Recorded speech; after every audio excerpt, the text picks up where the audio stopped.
السلام علیکم ناظرین، میرا تو خیال ہے کہ مجھے نام بھی بتانے کی ضرورت نہیں ہے، لیکن ڈاکٹر بلقیس صاحبہ کو پوری دنیا جانتی ہے، خاص طور پہ تمام خواتین جو ہیں پوری دنیا کے ہر کونے میں رہنے والی پاکستانی انڈین ایشین خواتین، اور اب تو ماشاءاللہ یورپین بھی جانتے ہیں ان کو۔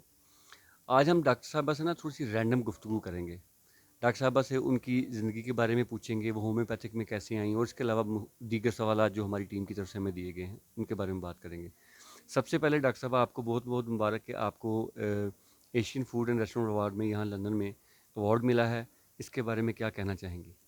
میں کہنا چاہوں گی بہت شکریہ جنہوں نے ایوارڈ دیا ہے، ان کا شکریہ، اور کیا کہہ سکتی ہوں۔ آپ کا لندن ٹور کیسا رہا؟ آپ لندن ٹور آئی ہیں، آپ لندن آئی ہیں، کیسا پھرا آپ نے، سیریں کی، کیسا لگا؟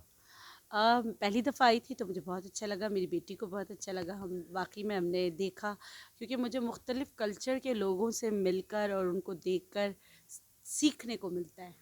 تو میں نے ہر جگہ سیکھا، چاہے وہ دکان ہو، چاہے وہ ٹرین ہو، چاہے وہ لوگ ہوں، ہر ایک سے مطلب کہ میں یہ سمجھتی ہوں کہ سیکھنے کی کوئی عمر نہیں۔ اور بینگ اے نیچروپیتھ، تو جہاں جہاں، کیونکہ یہاں پہ تو ابھی موسم خزاں بھی چلا گیا ہے، بالکل جو ہے ونٹر ہے، لیکن پھر بھی میں نے کل بھی میں اپنی بیٹی کو بتا رہی تھی، دیکھو بارش ہو کے نا کائی جو ہے نا جم گئی ہے درختوں پر، تو دیکھو یہ بھی جو ہے نا ایک ہرب ہوتی ہے جس سے علاج کیا جاتا ہے۔ اس نے مجھے کہا مما آپ ہر جگہ نا جڑی بوٹیوں کی باتیں نہیں کیا کریں، میں نے کہا یار میرا کام ہے، میرا شوق ہے، میرا پیشن ہے، تو میں ہر گراس پہ بھی ڈھونڈتی ہوں، تو مجھے اچھا لگتا ہے۔ ڈاکٹر صاحب آپ ہومیوپیتھک میں جب آئی ہیں، کسی سے انسپائر ہو کے آئی ہیں یا یہ آپ کی پہلے سے خواہش تھی ہے آپ کی ایک کیسے اس فیلڈ میں آنا ہوا آپ کا؟ میں ہومیوپیتھک ڈاکٹر بھی ہوں، نیچروپیتھ بھی ہوں۔ نیچروپیتھ کا مطلب ہوتا ہے کہ جو نیچر سے کرے، کہ ہومیوپیتھک اس کی ایک برانچ ہے۔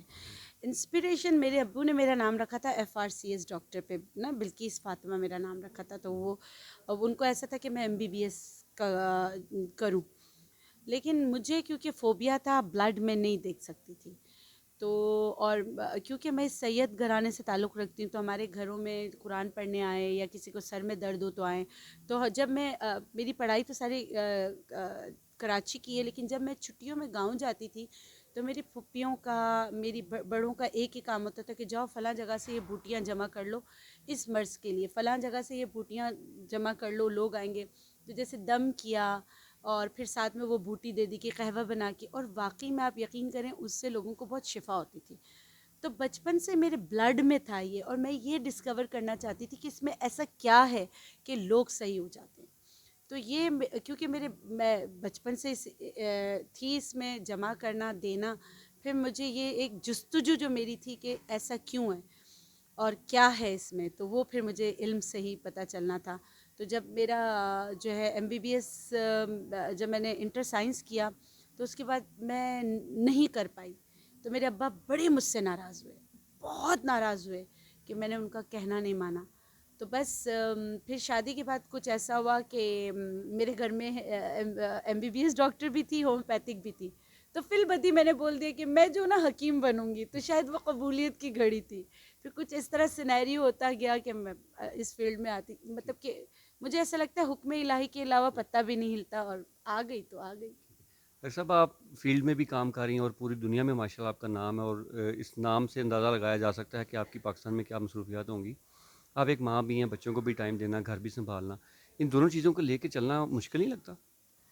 دیکھیں جو میرا کام ہے نا وہ میری عبادت ہے، اور بچے ماں کے لیے عبادت ہی ہوتے ہیں، تو مجھے نہیں مشکل لگتا، میں کبھی نہیں تھکتی، آپ یقین کریں۔ اب میں کہتی ہوں کہ میں 18 آورس کام نہیں کر سکتی، شاید ایج ہو گئی ہے، لیکن اگر آپ مجھے اگر کسی مطلب کہ فیلڈ میں چھوڑ دیں اور میرے کام اور میرے بچوں کے ساتھ چھوڑ دیں، تو میری دنیا یہی ہے، میں نے اپنی ایک دنیا بنائی ہوئی، تو میں نہیں تھکتی، اور ہر وہ کام جس کو آپ عبادت کے طور پہ کریں آپ کبھی نہیں تھکیں گے۔ ڈاکٹر صاحب یہ بتائیے کہ اگر آپ سے یہ پوچھا جائے کہ کسی ایک شخص کا نام لیں کہ جس نے آپ کو یہاں تک پہنچانے میں آپ کی مدد کی ہو، تو آپ اس کا نام لیں گے؟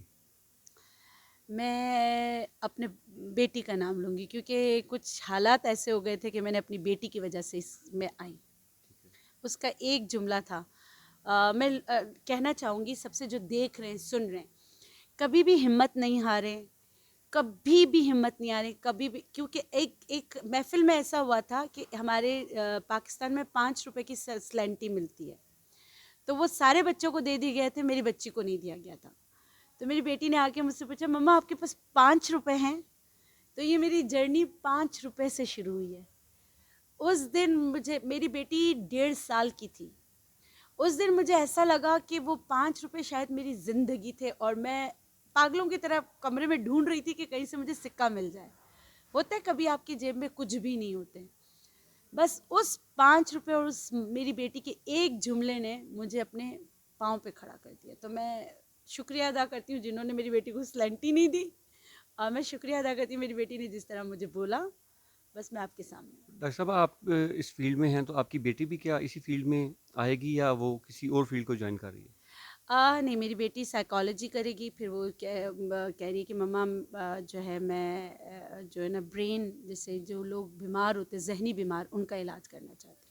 ڈاکٹر صاحب آخر پہ ایک چھوٹا سا میسیج صرف آپ ہمارے جو جرمنی میں رہنے والے اوورسیز پاکستانی ہیں, کمیونٹی ہے, ان کے لیے اور ان خواتین کے لیے دینا چاہیں گے. اچھا, میں آپ کو ایک خواتین کو میں بہت چھوٹا سا میسیج دیتی ہوں, ہو سکتا ہے جملہ بڑا ہو جائے. ہمیشہ مثبت سوچ رکھیں اور آپ اپنے ٹارگٹ پہ نظر رکھیں. کوئی کام چھوٹا نہیں ہوتا, اور بس جئیں اور جینے دیں, خوش رہیں, خوش رہنے دیں. بس یہی میسیج ہے میرا. تھینک یو سو مچ, شکریہ. پلیجر.